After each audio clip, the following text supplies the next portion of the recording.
Dear friends, welcome back to your channel English text analyst. Friends, আজকে আমরা class 11-এর একদম final চ্যাপ্টারে এসে পৌঁছে গেছি। আমরা আজকে দ্য সেকেন্ড কামিং এই পোয়েট্রিটা পড়ব, written by William Butler Yeats. তো friends, before going through the key facts of the poetry, we should know some information of the text. Friends, এই টেক্সটটা অত্যন্ত গুরুত্বপূর্ণ একটা টেক্সট। আমরা প্রিভিয়াস যে কটা টেক্সট পড়ে এসেছি সেগুলো অবশ্যই গুরুত্বপূর্ণ, কিন্তু তার মধ্যে ইনফরমেটিভ খুব ব্যাপারটা একটু কম ছিল। কিন্তু এই টেক্সটটা হচ্ছে এমনই একটা টেক্সট যেখানে কি নেই, বিবলিক্যাল অ্যালিউশন থেকে শুরু করে ব্ল্যাঙ্ক ভার্স এর একটা রেফারেন্স রয়েছে।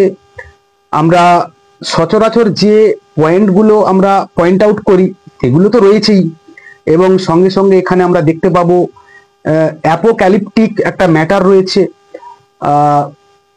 মোট কথা, এটা একটা তথ্য ভিত্তিক একটা টেক্সট বা একটা ইনফরমেটিভ টেক্সট আমরা পড়তে চলেছি। তোমরা অবশ্যই এই ইনফরমেশনগুলোকে অত্যন্ত মনোযোগ সহকারে লক্ষ্য করবে, না হলে কিন্তু এটা অত্যন্ত কঠিন হবে। তো সেক্ষেত্রে let's have a look. The second coming, written by W.B. Yeats, কি facts in brief, written in 1919, published in 1919, same as above. First appear or printed, মানে এই টেক্সটটাকে প্রথম আমরা জনসমক্ষে দেখতে পাই বা এটাকে ছাপা হয় দ্য ডায়াল নামক পত্রিকাতে ইন 1920, 1920 সালে। এর স্ট্যান্জা রয়েছে দুটো।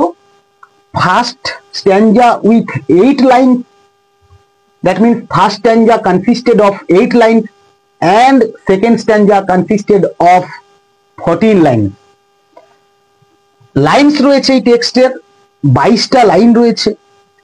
আর এই টেক্সটের যে টোন সেটা হচ্ছে worried or a prophetic or ominous tone. দেখো যে আমরা নেক্সট পাচ্ছি মুড।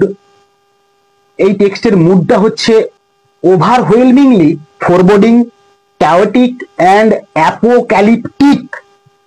স্ট্রাকচার হচ্ছে 2 stanzas, unequal length and is written in 3 verse।